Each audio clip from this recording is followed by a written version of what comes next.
Well, I'm Linda and this is Krista. For any of you who don't know, I'm wearing clothes 11. So we're just going to talk about how we try and extend learning through the use of the Moodle. And Krista will talk about how she uses Purple Mash, basically. So we set up the Moodle with school. We've had some training days, we've had time with the advisor, we've discussed issues. We've launched the Moodle to all the classes, but as I think most people are finding, we've got pockets where it's working really well and some teachers are still a little bit nervous about using it. We had parents meetings, so we launched it all to the parents. We had phase meetings, we had a Key Stage 2 parents meeting and a foundation phase parents meeting, just to try and get them on board and forge some links with them really. We did put a parent survey on there. We had a handful of replies, but all seemed really, really positive, which was really good to start with, basically. They've all got their own username and password. And once we launched it, we gave every class a little bit of time just to play about with it, really, just for the children to get used to it. We've also launched it to the community. We've got a community page and somebody from the community who updates it for us, so that's a bit of weight off our shoulders there. And Krista made a little instruction manual which she sent out to parents. She also has a little bit of a surgery, if you want to call it, where if parents were unsure, Krista was there at the end of the day and they could come and they could have a quick chat with Krista. So most of the parents know about the Moodle now, and we also, in every letter and every homework, it's mentioned about the Moodle. Your homework is on the Moodle. Do your homework on the Moodle.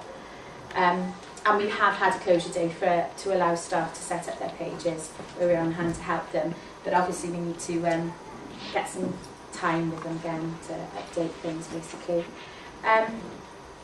We've basically got various links there for the parents. We've got the school staff room, internet safety, where we've got lots of different websites.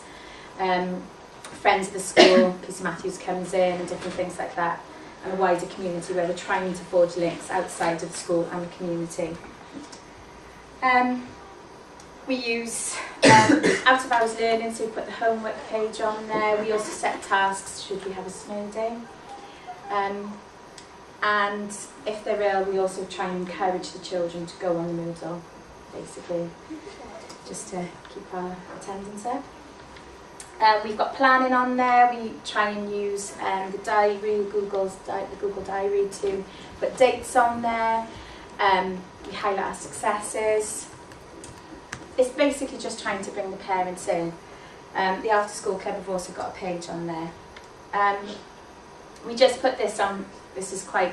We were all setting up our Moodles, and we were just saying that time is an implication for setting up. We're past that now, but we think it's for some of the other staff who aren't as familiar with using Google, the Moodle, sorry, we think we need to give them a bit of time and arrange training and staff meetings. If I come out of this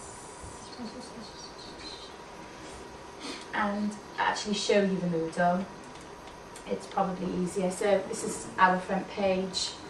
And so we've got our buttons on the side there, and the one that obviously we use the most is the Learning Zone. So in there we've all got our class page, preschool up to 5-6. So if I show you that page, all the front pages look very similar.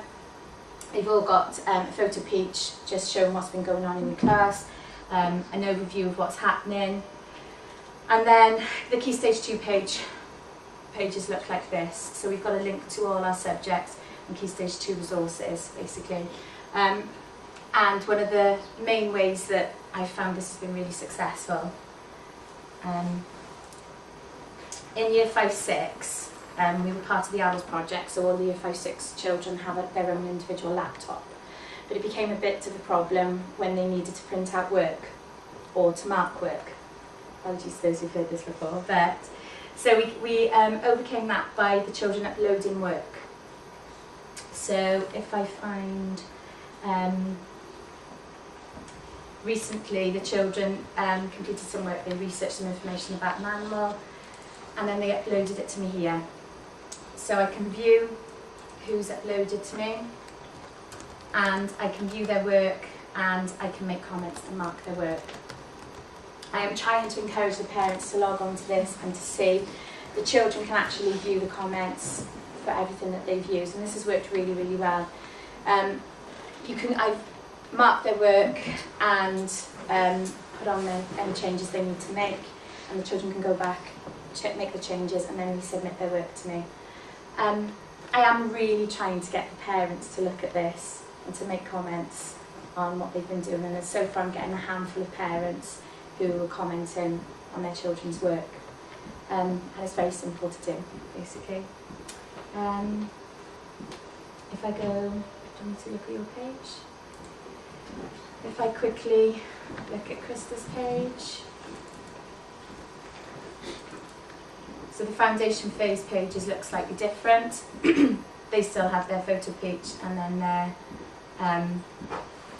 activities and then their subject areas. And it's the same thing for everybody's page. We have our EAL resources on there, so just some links. And all the pages have sound links or links to games or links to anything that are basically relevant for your children at the time.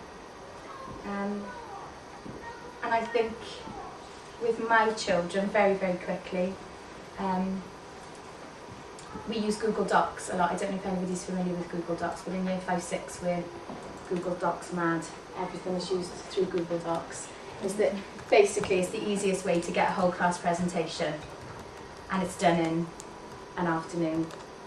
And we've been working recently as a cluster on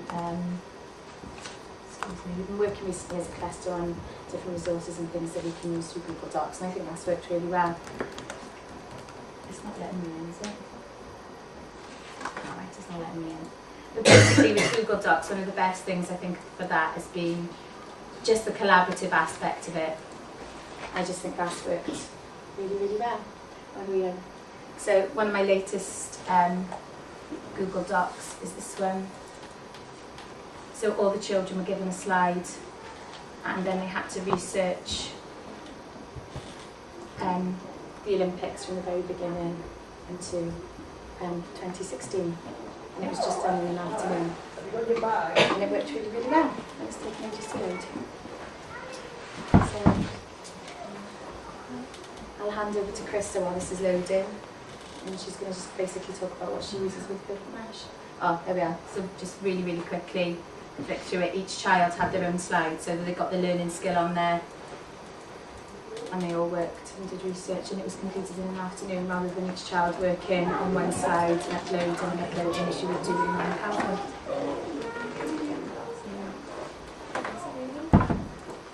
Just hand over to Krista.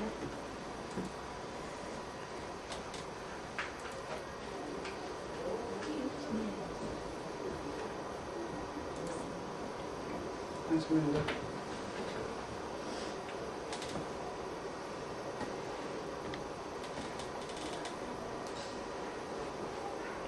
I get the feeling you're getting more than your 7 minutes. Sorry.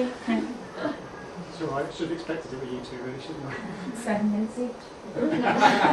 Yeah, I can do that. Okay, you're all probably using paper mache just by looking at the graphs that are sent out every month. The way we introduced it was a launch to parents, really, and we sent out an introduction letter to paper mache just to get all parents on board.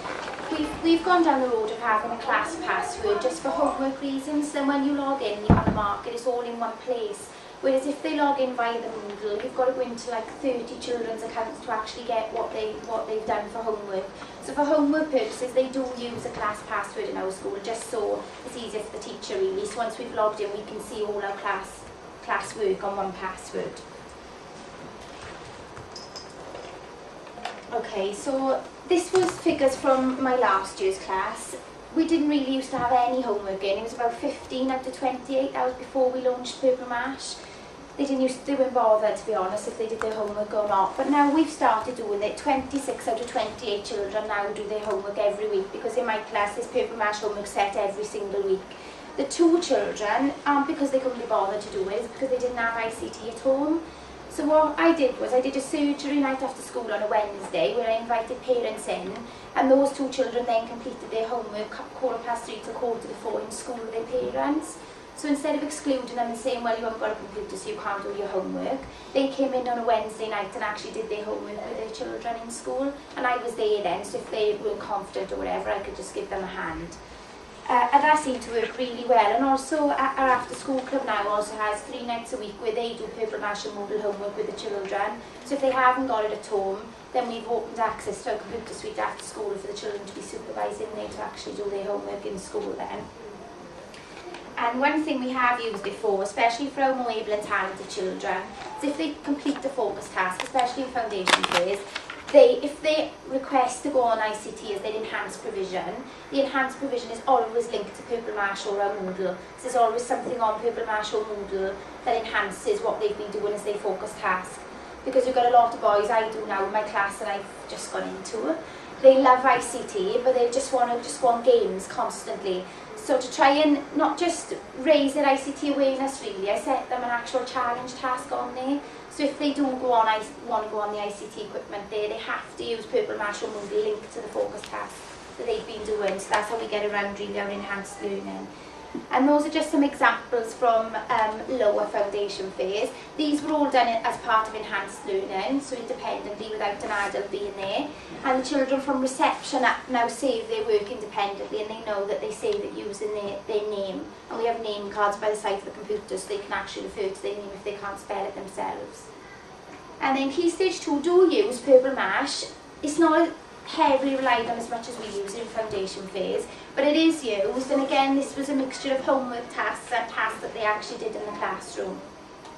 So Purple Mash has really worked for us, isn't it? Especially engaging parents who weren't really confident with ICT before are now quite willing to go on there, because we give in our newsletter on a Friday, we give quite a strict guidelines on how they get on there, what button they need to click on next, what they need to go on next, and there's a real clear guideline for parents, so really they can't go wrong.